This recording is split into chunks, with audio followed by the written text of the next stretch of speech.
The food's really good here, and just being out there as a family, getting to watch everyone surf the waves and just being like, oh, nice job, Dad, or nice job, Luca. And look over and see Sage or Parker or Peter go zooming by. It was pretty cool. I think the first day I got here, I really saw how like everyone lives so simply and but it seems everyone's way happier and more joyful when you live like that. So that's definitely something I'm going to take back home, is just kind of living in love and joy and not living for like material things or things like that.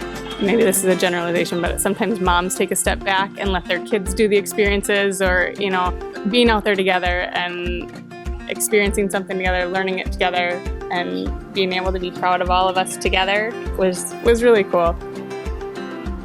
We talked about the environment and our impact on it a lot, and I think there's a lot of things there that I'll remember and think about that'll make me consider different options at home and whenever I go traveling.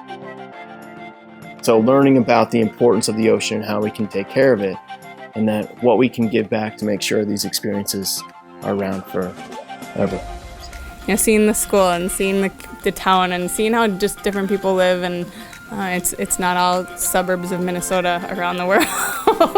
I think that this experience teaches a lot of things, like learning about the community around here, and then also just like what surfing can teach you.